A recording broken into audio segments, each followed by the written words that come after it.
VC, Uncle Rod is here again. I had to go into town for a concert on Wednesday night, so making a quick video here before I go to work actually this morning.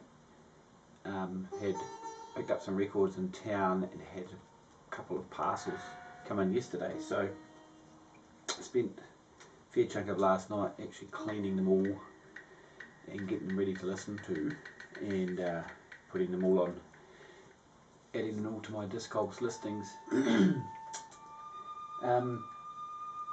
So yeah, I got into town early and had met up with my wife in town because she was working in town, and we had dinner.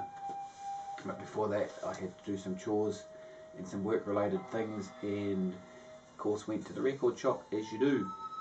Was kind of hoping I wasn't going to find too much, but as always happens, there's always something there that I can't leave on the shelf. Playing in the background, as people will know who watch my videos, I am collecting early ECMs on vinyl, and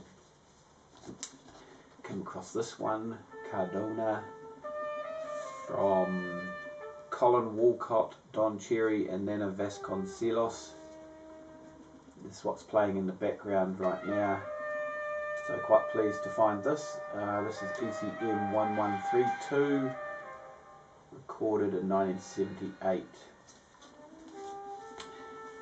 They had two copies of this in the shop, surprisingly, and one copy was rather more expensive.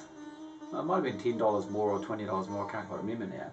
But I popped this out of the bag and had a look at it, and it looked alright. A few fingerprints and things on it, but put it through the cleaner and it actually sounds really good, so I'm pleased about that.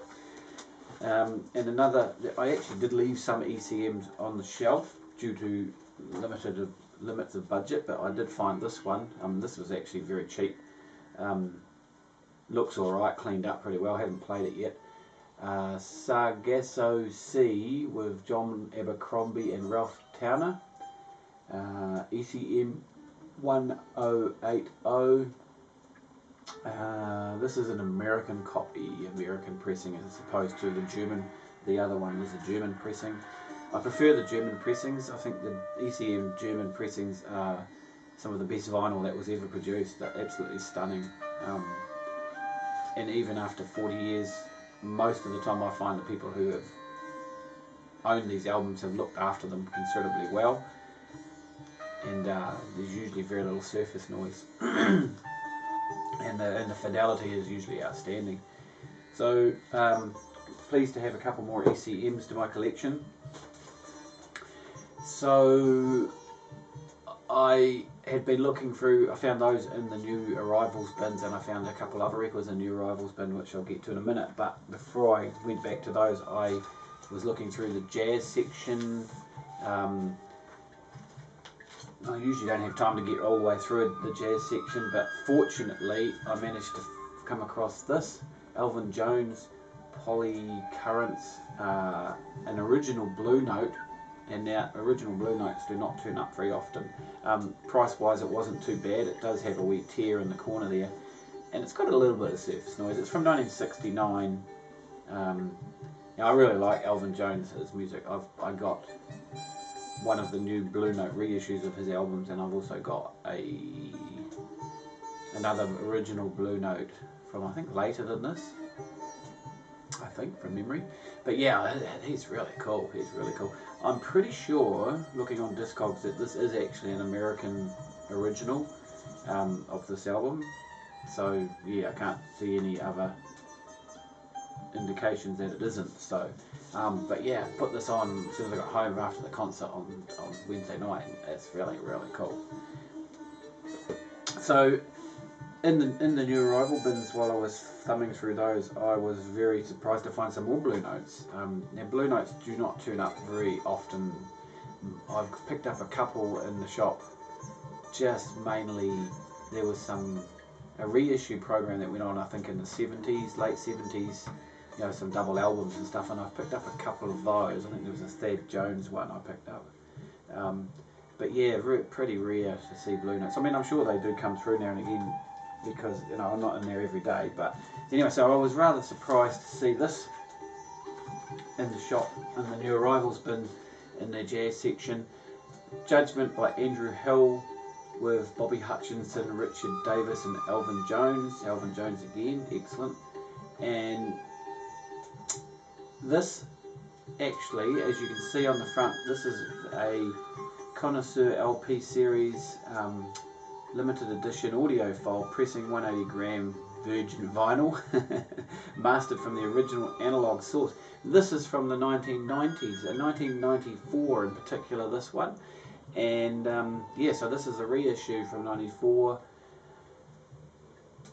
and this was still sealed, and I didn't actually realise in the shop, but I mean I looked at it through the plastic bag, you know, it was in its outer bag, and I looked at it and thought, well, it looks in pretty good shape, the cover wise, but I didn't actually pull it out to have a look because I was in a bit of a hurry. And I mean, I trust them there that if there's any major issues with the records, I'll just take it back and they'll give me a credit or a money back, whatever, so I wasn't too worried. I mean, I did pull the other ones out and have a look. Anyway, so yeah, I got home and I discovered it was still sealed, and I've actually left the shrink wrap on at the moment just because of the sticker here, but I probably will eventually remove it because the price tag's stuck to it as well, and I hate shrink wrap. But I had the new Andrew Hill reissue from one of his other albums around about the same period as this, from the 75th anniversary reissue series, which I've got quite a lot of blue notes, so really rapt to find that. And same with this one, about the same time. This was 1995, the next year. Andrew Hill's Smokestack, slightly different lineup. Richard Davis again, but Eddie Kahn on bass and Rob Haynes on drums.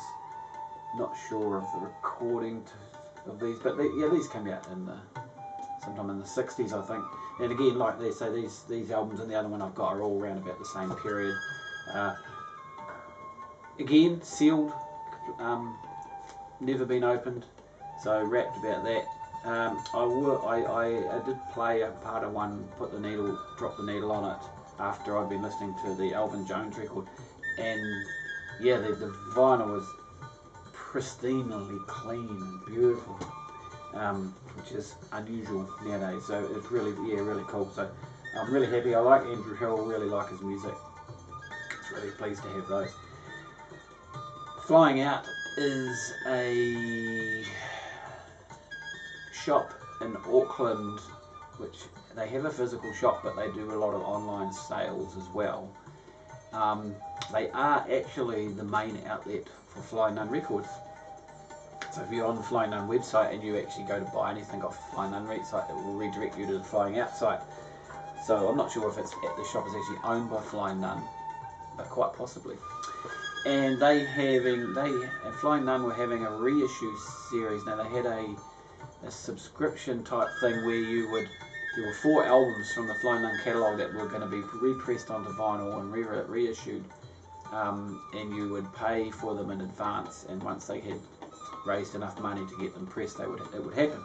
Unfortunately, it didn't happen for quite some time apparently. Now I never signed up for it. I came on board with that pretty late, but I'd seen the sales pitch for it online, and I knew what the records were. And to be honest, I didn't know that much about them. There was only one record that I knew who the band was, to be honest. Anyway, I don't know, it's been 3 or 4 years since that happened, and nothing happened until now, and they've actually finally pressed up 2 of the albums and have fulfilled all the subscriptions, and I understand, and also released a bunch for sale to the public, and I managed to pick up a couple out of the Flying Out shop, although I have seen these in Penny Lane, my local shop as well, so although they're slightly dearer, so I bought them off the internet. Garageland, last exit to Garageland. This is the debut album from this Flying Nun band. I'm not sure when it was, sometime in the 90s, I don't know a lot about it. I'd heard a track of this recently on one of Chris Walker's radio shows. So basically it's the full album that was originally released, and then a whole bunch of bonus tracks to fill out sides 3 and 4. I have a wee bit of a concern, I haven't listened to this yet, but when I posted it on the New Zealand Vinyl Lovers Facebook page, one of the guys said that he had a copy and he was really unimpressed with the pressing quality, and he actually sent it back. So I'm not sure, no one else has made any comments to that effect. So I'm hoping that it's alright. I gave it a clean up last night, so hopefully if there were any residues on it, then it's all gone. The other one that was in part of that reissue deal was this Bressa Creting Cake. I know very little about this. Again, I heard a track on Chris's radio show podcast and it sounded pretty cool.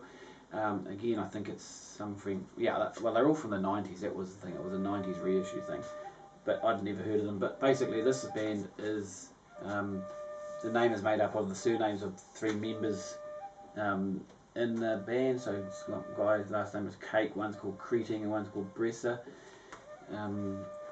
Again, double LP.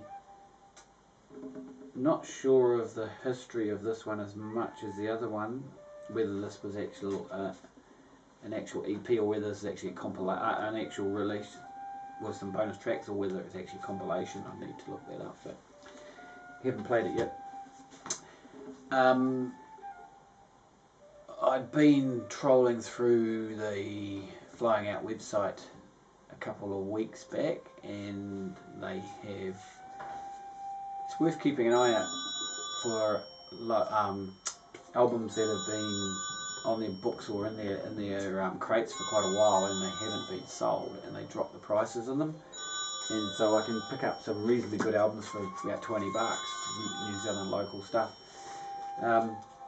So I was looking through their sales or whatever in the New Zealand section, and I found this one first, Arthur Abbess Gold, kind of a self-release thing on what's called Sham Records from, what is it, no date, couple of 3 years ago. Had a quick listen on Bandcamp, I think, and yeah, it sounded reasonably interesting, sort of singer-songwriter stuff, I think, from memory. So that's something looking forward to having a listen to. So I picked that up for a good price. And same with this one. This was on special. This is a punk album by the band called Parents, and Parents is the first album. I think they've got some EPs. Well, to be honest, I'm not sure if you call this an EP or an album. It's got quite a lot of tracks on it. There's a track listing on the back, but it's actually a 45. So they're probably not very long. Being punk, they won't be very long songs. But, haven't played it yet, but had a listen to it online. It sounded pretty cool. This guy here, again, this was on sale. This is a guy called Grayson Gilmore. This is a Flying Nun release from 2010. No Constellation. This was his debut album. He's kind of like an indie pop singer-songwriter. I've heard a couple of tracks sound alright. He's actually got a new album just been released a week or two ago. So if that's really good, I'll probably look at getting that. And finally, this one here is another one that, this one wasn't on sale, but I sort of had been recommended, and they've also got a new album coming out. So I had a quick listen to it. I can't actually remember what I listened to, but the Discogs description for this album is sludge metal. This is a limited edition, 59 of 139. 139 is a pretty random number for an issue, isn't it? And this is on this lovely red vinyl, self-released sort of thing. So they've got a new album coming out too. So if this is really cool, I'll probably pick up their new one. See how we go. So yeah, that's all of those. So that was 2 days worth of pickups and deliveries. I've still got another box of 4 records from Flying Out. We're actually waiting on a pre-order to come in, and I emailed them yesterday because the pre-order was supposed to be here a week ago and it hasn't turned up yet. So I've got 4 albums sitting there waiting to go.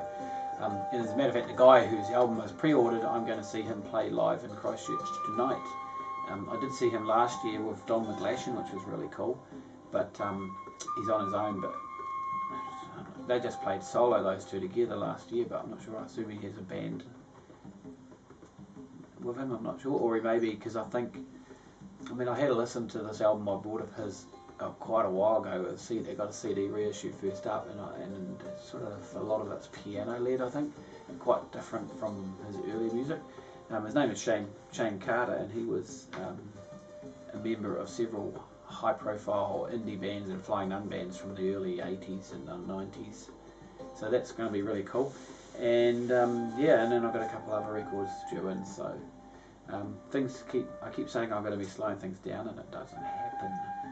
Anyway, that's me for this video. We'll see you again next time. Happy vinyl hunting.